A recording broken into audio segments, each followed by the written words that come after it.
Welcome to Ritual Scale Modelling. This is part 9 of Hobby Boss's M1070 truck and tractor with the M1000 heavy equipment transport and semi-trailer.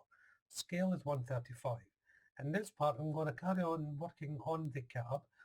With luck I'll get it attached to the frame at this part, as well as going on to the wheels, and hopefully I'll get attached with them. It depends how much time I can get fit into this video.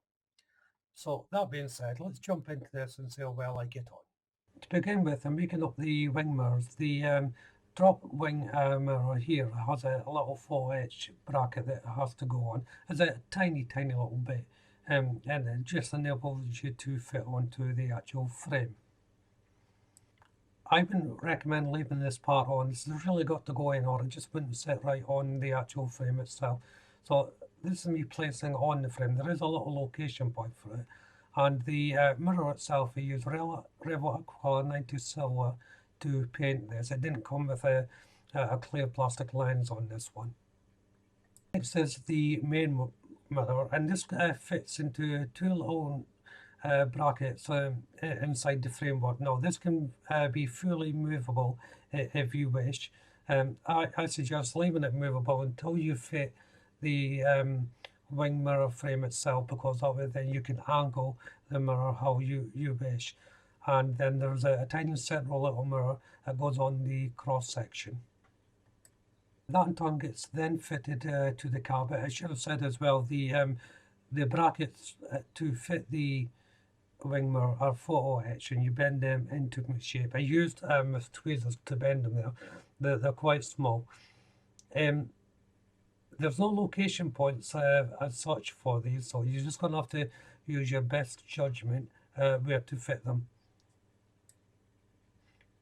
But if you look at the instructions, there's a pretty good indication where they are. It's just that there's no location points itself on the actual unit. Next to go on are the overhead lights. Now this just fits just over the edge of the roof, so it's easy enough to line up, and it gives a small bit of purchase. But be generous with your cement here, because even though it is sitting on the lip, there isn't a lot of room for it to hold on to. Moving back to the rear of the cab now, the first thing I'm doing here is cutting some duct. Now this is essentially a coil wire that the kit gives you, and I'm just cutting these in small 1.5 centimeter batches. While I've done that, the next thing I do is to bend this grate into position. This is going to hold the exhaust. There's two parts to this, the main structure and the end piece here. They're all bent in the same way. Then once that's done, I simply just attached the side housing to the main grille. The exhaust itself is a simple construction, as you can see here, and I painted it in Revit Aquacolor 91 steel. The two halves line up well. Just be aware of the location holes at each end. They are a different shape, so make sure you get the right end done. But once that's done, the actual exhaust pipe then just pushes in. For the grille, I'm using Mr. Hobby H38 steel red to paint that. I'm fitting a little cylinder thing here, and it's painted in Revit Aquacolor 06 tar black. There's a couple of hoses that lead off to it, which are the location points to attach to the frame. Next to go on are the ducts. Now there's 5 of these, and each one has their own little location pin for them to sit on. Initially I just placed them on the pin, didn't bother attaching them to the frame. They get attached to the frame right next to the cylinder, but I just attach one end for now until everything's dry, then I can push them into position. Next to go on is the exhaust. There's a little cradle that's molded already onto the exhaust, and that just sits in its location points underneath. And then the grille just sits in front of it, slides underneath the exhaust. Next is to start work on the bonnet or hood, depending on where you are. And first of all, it's the support frame that's getting made up. There's a couple of little brackets or clips that go onto here, and it's fairly self-explanatory. Even though the camera can't really pick them up well, they're just tiny little nubbits of plastic really that sit on the frame. They are little location points on the frame for these brackets anyway, and they're quite important to get in position because these are going to form the joint that holds the hood. The bar itself just fits right at the bottom there. There is again a couple of location points for it to fit in, so you can't really go wrong with it. Next is a small vent grill to be placed on. I'll place this in from the underside, not from the outside. You bend it in such a way with the footage part that it acts as a little leaf on the other side to have purchase on it. Next to go on is the main grill, and this sits beautifully on the bonnet or hood. There's a little channel all the way around here that just lays in the grill so it all lands nice and flush. So now I'm actually turning my attention to the wheels, and I'm giving everything a coat of Revel Aquacolor 360 Fern Green.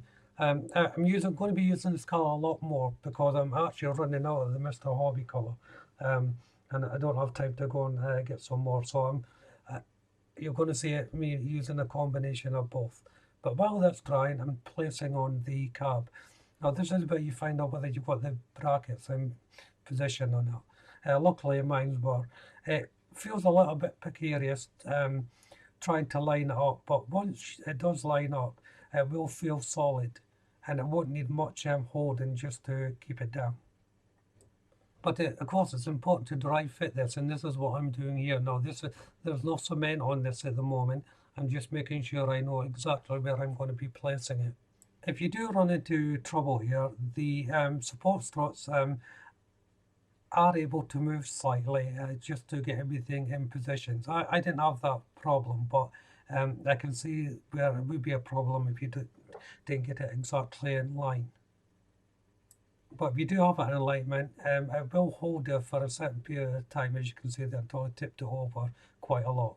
So I'm going to be putting the cement in, and look at your location points where you're going to put your cement as well. You probably need a combination of your normal cement and super glue or white glue. That's because it's going to be resting on photo etch parts as well as the plastic. And of course as well, this is why dry fitting is essential, so you know exactly where you're going to be putting your cement. It just saves a lot of trouble down the line, and a lot less mess of course. So this is me placing it on now permanently, and now that I know that exactly where it goes, it ends up being a very easy fit. So it's time to make up the wheels. They're fairly easy to make up. There's a few parts to them. You've got the inner core, and you've got the hubcaps and the main wheel to make up, and they just stack up on each other. I should point out here that I used River Aquila 92 Silver on the hubcaps. I gave everything a very thin coat of this colour over the green to give it a metal shine. So it works sort of. The camera makes it look more silver than it actually is, but you can see the green coming through to the naked eye, and it gives it that metallic look. So as I said, the wheels are a simple construction. There's just the 4 parts, 5 if you include the tyre, and the wheel hub itself just gets pushed into the tyre. There's no need for cement, and once it's on, then it just gets pushed onto the actual axle as well. Now do be careful with the construction of the wheel though, because it only goes a certain way. The part that leads onto the axle is wider than the part that leads onto the hubcap, so there is 2 different sizes to take into account. So dry fit them as always, but you shouldn't have too much of a problem. So you can just about make all the silvery green on the hubcap. It really should just be the main colour, but I wanted it slightly different. I wanted the to be a more metallic colour. Whether that's correct or not, I'm not sure, but this is the way I wanted it. So you know, I think it looked better personally. So that's all the wheels on in the cab, and the last thing to do is attach the hood. Now there's two little pins that go at the bottom of the hood. Now you can place them on if you want the hood to flip up and move. I didn't want that. I wanted it completely static. So it was a simple case of fitting it onto the frame and securing it.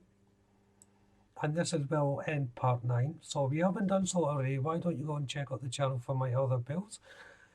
Subscribe to the channel, make sure you hit the notification bell, that way you'll be kept up to date not only with this build but all my future builds as well, of course.